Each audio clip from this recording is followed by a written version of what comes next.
ଏହି ସମୟରେ ତୁମକୁ ସବୁଠାରୁ ଅଧିକ ଆବଶ୍ୟକ ହେଉଛି ମୋତେ ଧରି ରହିବା। ତୁମର ବିଶ୍ୱାସକୁ ମୋ ଉପରେ ବନାଇ ରଖିବା। କାରଣ ତୁମେ ଯେତେ ଅଧିକ ବିଶ୍ୱାସ କରିବ, ତୁମ ଭିତରେ ସେତେ ହିଁ ଆଶାର କିରଣ ବୃଦ୍ଧି ପାଇବ। ତୁମର ପୁରୁଣା ଭୁଲଗୁଡ଼ିକୁ ମନେ ପକାଇ ପକାଇ ଦୁଃଖିତ ହୁଅ ନାହିଁ। କେତେଦିନ ପର୍ଯ୍ୟନ୍ତ ସେଗୁଡ଼ିକୁ ତୁମ ଭିତରେ ଦବେଇକି ରଖିବ? ସେଥିପାଇଁ ମୁଁ ଆଜି କହୁଛି, ସେହି ସ୍ମୃତିରୁ ଉପରକୁ ଉଠ ଏବଂ ତୁମର ଆଜିକୁ ସୁନ୍ଦର ବନାଅ। କଠିନ ପରିଶ୍ରମ କର। ମୁଁ ଚାହେଁକି ତୁମେ ତୁମର ପୁରୁଣା ସ୍ମୃତିକୁ ଏହି ବର୍ଷର ଶେଷ ସୁଦ୍ଧା ଏହି ହୋଲି ପର୍ବରେ ଭୁଲିଯାଅ ଏବଂ ନୂଆ ବର୍ଷର ଆରମ୍ଭ ଏହି ରଙ୍ଗ ଖେଳ ମୋ ସହିତ ମୋ ହାତ ଧରି ଆରମ୍ଭ କର।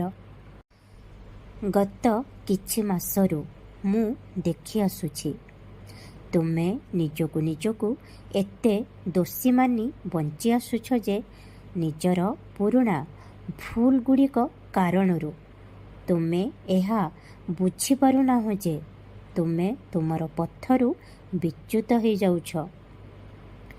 ଯାହା ବିତିଯାଇଛି ସେସବୁ ଗତକାଲିର କଥା ଥିଲା। ତୁମର ଆଗାମୀ ଭବିଷ୍ୟତ ପାଇଁ ମୁଁ ତୁମ ପାଇଁ ଯାହା କିଛି ବି ଭାବି ରଖିଛି, ତୁମକୁ ତୁମ କର୍ମ ମାଧ୍ୟମରେ ହାସଲ କରିବାକୁ ପଡ଼ିବ। ତୁମେ ବହୁତ ବାହାନା ଦେଖାଇ ସାରିଲଣି, କିନ୍ତୁ ଏବେ ମୁଁ କିଛି ଶୁଣିବିନି। ତୁମକୁ ଆଗକୁ ବଢ଼ିବାକୁ ହିଁ ହେବ। ନିଜକୁ ଟିକିଏ ପରିବର୍ତ୍ତନ କର, ଟିକିଏ କମ୍ କୁହ ଏବଂ ଅଧିକ ଶୁଣ। ଅଧିକ ପ୍ରାର୍ଥନା କର, ଅଧିକ ବିଶ୍ୱାସ କର। ତୁମ ସ୍ୱାସ୍ଥ୍ୟର ଅଧିକ ଧ୍ୟାନ ରଖ। ପ୍ରତିଦିନ ବ୍ୟାୟାମ କର ଏବଂ ଧ୍ୟାନ କର।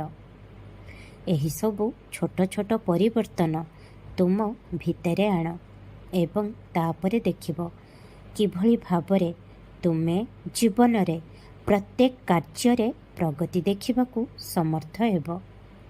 ମୋ ଆଶୀର୍ବାଦ ସବୁବେଳେ ତୁମ ସହିତ ଅଛି। ଖୁସିରେ ରୁହ, ଖୁବ୍ ହସ। ଏହି ହୋଲି ପର୍ବ ତୁମ ପାଇଁ ଶୁଭମୟ, ମଙ୍ଗଳମୟ ହେବ। ଓମ୍ ସାଇ ରାମ, ଜୟ ସାଇ ରାମ।